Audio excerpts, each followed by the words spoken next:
अजीज़ान मन आपको आपके भाई आदिल राजा का सलाम पहुंचे। आज 17 मई 2026 है। सोल्जर स्पीक्स पे मैं आपको खुश आमदीद कहता हूं। GHQ में इस वक्त जो chief of defence forces secretariat है, अजीब सी बात है कि वो आर्मी हेडक्वार्टर के अंदर है, उसमें थरथली मची हुई है। इस वक्त टेंशन है बड़ी सख्त किस्म की, कोई भी चीज कंट्रोल के अंदर नहीं आ रही। 26वीं और 27वीं तरमीम की तरह समझा जा रहा था कि 28वीं तरमीम भी जो हलवा साबित होगी, लेकिन एक तरफ तो वो जाके फंस गई है, क्योंकि अगर 28वीं नहीं होगी तो 29वीं कैसी होगी वो अलग अलग स्टोरी है। लेकिन फंसी किस तरह है जाके कि पाकिस्तान की फौज के ऊपर इस वक्त एक बाकायदा हमला जारी है। और जारी बात है, पाकिस्तान की फौज के ऊपर का मतलब है कि पाकिस्तान के अंदर वो बैठे हुए हैं, तो पाकिस्तान के ऊपर हमला जारी है। आपको पता है, मैंने इसके ऊपर स्टोरी की जिस वक्त जो तफसीलात जिसकी सामने आई कि जनाब पाकिस्तान और पाकिस्तान का मीडिया इस पर बात ही नहीं कर रहा। बाजोड़ से बन्नू तक जो इस वक्त अस्करियत पसंद है, उनका अटैक इस वक्त जारी है। और ये पाकिस्तान का इंटरनल इशू है। पहले इस बात को क्लैरिफाई कर लीजिए, पाकिस्तान का अंदरूनी मामला है। लेकिन पाकिस्तान के फौजी जनरलों ने हमेशा से एक चीज सीखी है, ट्रेनिंग का हिस्सा है कि, और फौजी अफसरों का भी यह हिस्सा है कि कभी अपनी गलती नहीं माननी। और कैरियर टोनी अफसर जो है वो अपनी गलती किसी और के ऊपर डाल देते हैं कि सर मैं नहीं कीता, तो कसूर है। जिस तरह अभी कहा जा रहा है कि ये हमारी पॉलिसीज का कसूर नहीं है। बाजवे ने 1 अरब रुपया लगा दिया ये कहने के ऊपर कि हमारी पॉलिसीज का कसूर नहीं था कि मुल्क 2 टुकड़े हो गया और मशरकी पाकिस्तान बांग्लादेश बन गया। बाजवे ने 1 अरब रुपया लगाया ये बताने पे कि नहीं, सियासतदान का कसूर था, भुट्टो का कसूर था, लोगों का कसूर था, बंगालियों का अपना कसूर था, फौज का कसूर नहीं था। इसी तरह अब अन्नेवा पैसा फेंका जा रहा है ये बताने के ऊपर कि भाई ये तो अफगानिस्तान का कसूर है, हमारा कसूर ही नहीं है। पीटीआई का कसूर है, हमारा कसूर ही नहीं है। इमरान खान का कसूर है, हमारा कसूर ही नहीं है। सालो तुम्हारा कसूर है, तुम्हारा कसूर है। अवाम क्या कह रही है पहले सुन लो, उसके बाद तुम्हें बताता हूं कि फौज के अंदर क्या चल रहा है। पहले अवाम क्या कह रही है वो तो सुन लो। अवाम जिन उनके ऊपर, अपनी अवाम पे तुम बमबारी फेंक कर रहे हो। और ये बात वाजे रखो कि पाकिस्तान और अफगानिस्तान बॉर्डर के दोनों तरफ एक ही कौम आबाद है। तारीख पढ़ो, डिवाइडेड ट्राइब्स को पढ़ो, दोनों तरफ एक ही कबाइल आबाद हैं। वो क्या कहते हैं जिनको तुम सुबह शाम जिनके मासूमों को मार रहे हो, वो क्या कहते हैं? थोड़ी सी वीडियो शायद पुरानी हो, लेकिन सेंटिमेंट पुराना नहीं है। क्या सेंटिमेंट है देख लीजिए, आपको आइडिया हो जाएगा। देखिए जरा। का बना हुआ बम है ये, हमारे ऊपर ये हमारे जालिम हुक्मरान गिराते हैं। इसके ऊपर लिखा है PAF WAA।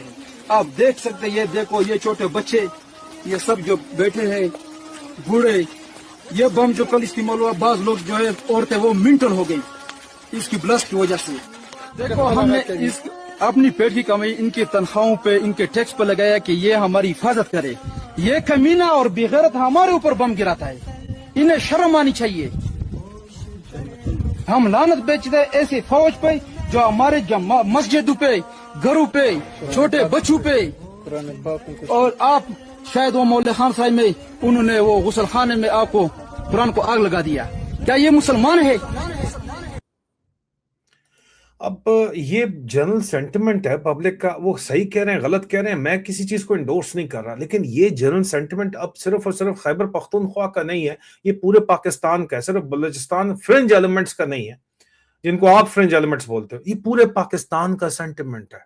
और इसका इल्जाम अगर आप कहो कि जिस तरह आपने 71 में बंगालियों पे डाल दिया, सियासतदानों पे डाल दिया, अब भी सियासतदानों के ऊपर तो डाल रहे हैं, लेकिन साथ अफगानिस्तान के ऊपर डालना चाह रहे हो, ओ भाई नहीं, ये कहानी नहीं चलने वाली। पहले तो इस बात को यहां पे क्लैरिफाई कर लें, फिर जरा मैं आगे आपको अंदर की सारी कहानियां भी बता दूं। ये बन्नू और बाजोड़ के अंदर जो फौज के ऊपर जो होने वाले हमलों के बाद एक बार फिर से जो आप अफगानिस्तान के ऊपर इल्जाम आयद करना जो शुरू कर दिया गया है, और फौज के इंफॉर्मेशन ऑपरेशन के हैंडल्स जो हैं वो जिम्मेदारी अपने मर्जी से नहीं, अपने सर पे नहीं लेते। असल में मुनीर मिस्त्री की अपनी खुदगर्ज पॉलिसीज ने आपको 28 जनवरी को बताई थी कि ये लोग करेंगे क्या। मैंने आपको बार बार बताया कि भाई ये खुद से दहशतगर्दी की अफरियत को खड़ा करेंगे, अफगानिस्तान को निशाना बनाएंगे, और फिर गजा इन्होंने फौज नहीं भेजनी, वो नहीं भेजेंगे क्योंकि फौज खुद बगावत के ऊपर उतरी हुई है। पहली बात वही साबित होगी बात।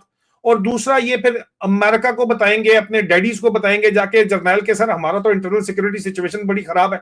और दूसरा हम पूरी कोशिश करें आपको बगराम एयरबेस लेके देने की।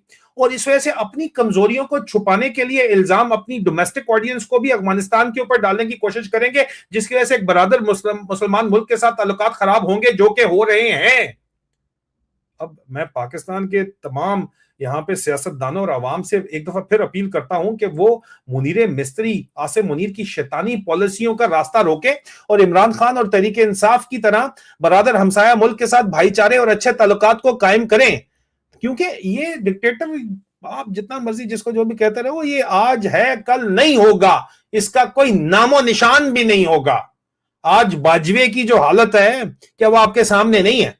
मुशर्रफ किस तरह मरा, क्या वो आपके सामने नहीं है? और इस फौज के अंदर जो इस वक्त स्यापा खुला हुआ है भाई, आप देखो, आपका ये अफसर जो है, इस वक्त आपकी तस्वीर नजर आ रही है, मैंने बताया भी था, आज मैं एक दफा फिर आपको बता दूं, ये सर्विंग ऑफिसर आपका गिरफ्तार हुआ है जनाब 12 मई को 11:30 पे, PA 59288, कैप्टन जुनैद अहमद शाह, 45 एक के मलीर रेजिमेंट का। ये भाई मुसलसल किस्से, नए नए किस्से आ रहे हैं, ये अभी के किस्से हैं।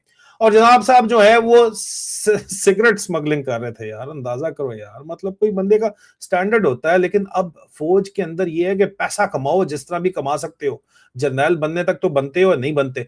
और ऊपर के हालात देखे, नीचे इस वक्त खुदकुशियां इस तरह हो रही हैं कि आप हैरान परेशान हो जाओ। आप ये लेटेस्ट इमेजरी मैंने आपको दिखाई है, ये लेटेस्ट इमेजरी है जिसमें जो है वो 82 SP रेजिमेंट के भक्कर आइलैंड के ऊपर ये जवान है सिपाही गनर शान अली, इसने खुदकुशी कर ली। और फिर चलो ठीक है, कल की मैं आपको लेटेस्ट खबर दे देता हूं, बाकी तो चलो ठीक है, ये तो मैं आपको बता चुका हूं ना। 16 मई को, आज 17 मई है, 16 मई को बाकायदा तौर के ऊपर जो है वो दोबारा से, ये रोजाना की बुनियाद पे काम चल रहा है भाई। नंबर 34843110 सिपाही हजरतुल्लाह ने, 35 साल उम्र है, 15 साल सर्विस है, 5 सिंध रेजिमेंट से उसका ताल्लुक है, 111 ब्रिगेड के साथ, मार्शल ब्रिगेड के साथ अटैच है। उसने खुदकुशी की कोशिश की, उसकी दाएं टांग में गोली लगी, बच गया वो। लेकिन आप अंदाजा करो कि इतना ज्यादा इस वक्त गमो गुस्सा है, इतना ज्यादा मोरल गिरा हुआ है, और इनको परवाह 28वीं तरमीम की और 29वीं तरमीम की। आसिम मुनीर सदर बन के समझता है, वो सबको GHQ में बता रहा है, फौज को बता रहा है, मैं सदर बन गया, मैं सब सियासतदानों को डकूंगा और उसके बाद हम चलाएंगे इस मुल्क को मेरिट के ऊपर, और फिर आप देखें मुल्क कैसे तरक्की करेगा। हम इनको कहते हैं उल्टा टांग के इनसे पैसे निकलवाएंगे, मोहम्मद बिन सलमान फॉर्मूले के ऊपर। ये इनको उस्ताद जी नजीर भट्ट साहब ने बताया हुआ, खुद कितने करप्ट तरीन लोग हैं ये। सरकारी जमीनों पे कब्जे करके ये लोग जो हैं, बगैर इजाजत के फार्म हाउसेस बनाए हुए इन लोगों ने, बैनुल-अक़वामी जायदादें इन लोगों ने बनाई हुई हैं, अन्नेवा ये माल बना रहे हैं। लेकिन प्रॉब्लम इनका ये है कि भाई हर साल इनको जो है वो hundreds of millions of dollar, billions of dollar चाहिए कि जो ये इन अफसरों को बेनिफिट्स खिलवा रहे हैं वो उन्होंने मेंटेन रखने हैं। तनख्वाहें और बेनिफिट्स का एक सिस्टम है, और जाहिर बात है कि हर 6 महीने बाद 500 अफसर नया आ रहा है, उसके लिए इन्होंने तैयार करना है। हर साल में 1000 अफसर अगर आ रहा है तो 1000 के लिए प्लाट तैयार करना है, 1000 के लिए उन्होंने घर तैयार करने हैं, 1000 के लिए बेनिफिट तैयार करने हैं। तो वो तो भाई बिलियंस ऑफ डॉलर इनको लाने कहीं से मुसलसल लाने हैं, तब ये निजाम चल सकता है। जो फौजी फस्तैयत का निजाम है, वडेरा शाही का तो नहीं भी पैसा आएगा तो उनका तो सिस्टम उन्होंने अपना सेट किया हुआ है, वो तो अफोर्ड कर सकते हैं। ये तो अफोर्ड ही नहीं कर सकते कि भाई पैसा बाहर से आना बंद हो, चाहे उधार के ऊपर आए, चाहे जैसे मर्जी आए। और इसी चीज को इनके खिलाफ भी इस्तेमाल किया जाता है, और ये इनकी कमजोरी है, और ये इनको समझ नहीं आती कि अगर इमरान खान था ना, कोई ये इनके सारे काम थे, 6% के ऊपर मुल्क भी तरक्की कर रहा था। इन्होंने तबाही और बर्बादी का जो राज पिछले 4 साल के अंदर राइज किया, डाकू डफर अलायंस चलाया, क्या मिला इसको कौम को? जो काम जो डाकू जो इस पार्ट में डफर अलायंस के अंदर है वो भी गलत करते हैं, वो भी डफर्स के ऊपर आता है, क्योंकि डफर्स डाकू को लाए हैं। ये पूरा मुल्क इसके अंदर बात कर रहा है, और ये इंटरनल प्रेशर इनका सांस रोक रहा है इस वक्त, इनके कंट्रोल से बाहर है मामलात, और जर्नैल इनके कंट्रोल से इनको खुलेआम गालियां निकाल रहे हैं अंदर। और उनको खुश करने के लिए ये मैंने आपको बताया, DHA कराची के अंदर प्रोजेक्ट चलाया जा रहा है। जो लोगों को प्लॉट दिए जा चुके हैं फेज 8 के अंदर, उनसे छीन के वापस कमर्शियल प्लॉट बना के डॉलर कमा के जर्नैलों को दिए जा रहे हैं, खास तौर के ऊपर, ताकि जर्नैल राजी रहें। फिर भी जर्नैल पाकिस्तान से बाहर आके अन्ने व आसिम मुनीर को गंदी गालियां निकालते हैं। क्यों निकाल रहे हैं गालियां? क्योंकि अवाम खुश नहीं है, क्योंकि वो भाई इतना उनको भी पता है, आईक्यू लेवल उनका भी है, उनको समझ आ रही है कि ये जो निजाम है एक बेनिफिट सिस्टम है। जिसमें यूके में हर किसी का, मैं रहता हूँ यूके में, हर किसी का इलाज जो है वो एनएचएस के ऊपर है, हर किसी को एक बेनिफिट मॉडल है, एक वेलफेयर स्टेट मॉडल है जो इमरान खान लाना चाहते थे पाकिस्तान के अंदर, वो यूके में मौजूद है। वो सिर्फ फौज के लिए नहीं है यूके की, ये यूके की एयरफोर्स के लिए नहीं है, ये यूके की नेवी के लिए नहीं है, ये यूके की पुलिस के लिए चंद लोगों के लिए नहीं है, पूरे के पूरे हर शहरी के लिए। लेकिन पाकिस्तान में निजाम सिर्फ और सिर्फ अफवाज पाकिस्तान के लिए है। वेलफेयर सिस्टम में सीएमएच फ्री इलाज सब कुछ है, वो होना पूरे पाकिस्तान के लिए होना चाहिए। उनमें नहीं कहता उनके लिए नहीं होना चाहिए, पूरे पाकिस्तान के लिए होना चाहिए, यकसा होना चाहिए। वो कैसे हो सकता है भाई? अगर पॉलिटिकल स्टेबिलिटी हो और इकोनॉमिक स्टेबिलिटी हो तो पाकिस्तान में तो जखायर से मालूम हाल है, पाकिस्तान कुदरती जखायर से हो सकता है, लेकिन नहीं हो सकता, होने ये देना चाहते, क्योंकि भाई एक वो बंदा था, उसे पूछा कि भाईजान पेट्रोल बड़ा महंगा हो गया, डीजल बड़ा महंगा हो गया, तुसी तो कोई परवाह नहीं। वो कहना है वही चंगा हो गया, महंगा हो गया। पंजाब की ये जो सोच है, पंजाब सुपरमस्ट सोच है, जिसकी वजह से पाकिस्तान की तबाही हो रही है। अफगानिस्तान के ऊपर अभी पहले बंगालियों के ऊपर इल्जाम लगा दिया था, अभी अफगानियों के ऊपर इल्जाम लगा रहे हैं। ये सोच है। वो कहता है भाईजान सस्ता पेट्रोल हो गया तो सारे पवाएंगे, महंगा है तो सिर्फ असी पवाओगे, तो दसांगे कि अस्सी वड्डे चौधरी। ये पंजाब सुपरमस्ट माइंडसेट जो है, इसने तबाही और बर्बादी कर दी है इस मुल्क की, किसी को कोई शक नहीं होना चाहिए। और इस फौज के अंदर जाहिर बात है कि इस वक्त बड़ा सिवियर क्राइसिस खड़ा हुआ है इस वक्त, क्योंकि जर्नैल खुलेआम पाकिस्तान से बाहर पहले गालियां निकाल रहे थे, अब आपस में बातचीत करते हुए गालियां निकाल रहे हैं। और आसिम मुनीर अब इस पोजीशन में नहीं है कि मिलिट्री इंटेलिजेंस उसको रिपोर्ट दे रही है कि जर्नैल आपको गालियां नाम लेके निकाल रहे हैं। कभी बहक जाते हैं तब निकालते हैं, कभी वैसे गुस्से में निकालते हैं। तो आसिम मुनीर इस पोजीशन में नहीं है कि इन जर्नैलों के खिलाफ कार्रवाई कर सके। हालांकि जर्नैलों के बड़े बेनिफिट्स हैं, प्राइवेट गुफ्तगू के अंदर इनके तमाम कॉल्स वगैरह टेप होते हैं और वो रिपोर्ट की जाती है। तो उल्टा उनको ये डीएचए कराची टाइप जो है वो रेजिडेंशियल प्रॉपर्टीज को कमर्शियल प्रॉपर्टीज में चेंज करके लोगों से छीन के लिए जा रहे हैं प्लॉट वापस। कंपनसेशन के अंदर जो कुछ दिया जा रहा है वो पीनट्स हैं, लेकिन ये प्लॉट्स जर्नैलों को दिए जा रहे हैं। उसके बावजूद भी जर्नैल कहते ही हैं कि यार प्लॉट तो तब बिकेगा जब कराची और इस्लामाबाद में चाइनीज बायर ने रखा हुआ है, ठीक है, लेकिन यार ये जर्नैल अभी इस साल तो तुम पूरा कर लोगे, अगले साल अगले जर्नैलों की खेप आ जाएगी, उसके लिए कहां से पूरा करोगे यार? ये एक बहुत बड़ा इशू है जिसकी वजह से जो आसिम मुनीर और उसके साथ जो जर्नैल चीदा हैं, उनके अंदर खौफ की एक लहर बड़े वाज़े तरीके से दौड़ रही है।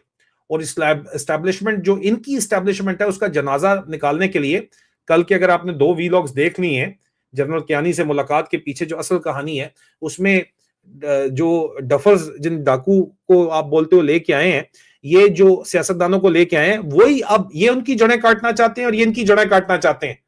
क्योंकि भाई खाने के लिए इतना नहीं है ना कि सारे मिलके खा सके, पैसों की तकसीम का मामला हुआ है यहाँ पे। और वो भाई अगले तुम जैसे जर्नैलों को कई को भुगत चुके हैं, वो समझ चुके हैं कि तुम्हारी जड़ें किस तरह काटनी है, और वो काट रहे हैं। और एस्टैब्लिशमेंट का जनाजा एक तरफ, बगावत का जो बढ़ता हुआ जोर है वो दूसरी तरफ, और तीसरी तरफ भाई एक कांस्टेंट प्रेशर कि मजीद डॉलर लाने हैं, कहां से लाने हैं। क्योंकि यही ये तो 1000 अफसर आ रहा है, मैं आपको बता रहा हूँ, हर साल के अंदर आ रहा है, इनको पूरा करना है, और एयरफोर्स और नेवी वालों को भी पूरा करना है, और मिलके अगर वो लोग राजी होंगे तो इनका काम चलना है। तो ये मैं आपको एक माइंडसेट पिक्चर दे रहा हूं कि कप्तान आपके स्मगलिंग करते पकड़े जा रहे हैं, जवान और अफसरान आपके खुदकुशियां कर रहे हैं, और इसके अलावा जो है वो सेक्सुअल वायलेंस के केसेस खुलेआम इस वक्त फौज के अंदर हो रहे हैं। उसके ऊपर भी मैंने लिंक में डिस्क्रिप्शन के अंदर डाल देता हूं, मैंने तफसील के साथ पूरी की पूरी बात की कि सब अच्छा नहीं है सर, सब अच्छा नहीं है। और आप घूम फिर के आपको हमेशा स्केपगोट चाहिए। आप अफगानिस्तान के ऊपर इल्जाम लगा रहे हो, पहले आपने बांग्लादेश पे लगाया था, आधा मुल्क गवाया था, अब आप अफगानिस्तान पे लगाना चाहते हो। हालांकि आपकी अपनी पॉलिसीज हैं, उसके ऊपर आप बात नहीं करते। पाकिस्तान के अवाम से आप हकायक को छुपाते हैं, अपनी कमजोरियों को छुपाते हैं। मैं क्या कर रहा हूं, मैं कमजोरियां आपकी क्यों बता रहा हूं? जाके भाई जो है ये आप कम से कम सेल्फ अपनी गिरबान के अंदर झांको ना, अपने आप को सेटल कर लो, ठीक कर लो, नहीं तो अवाम आपको ठीक कर ही देगी, आज नहीं तो कल।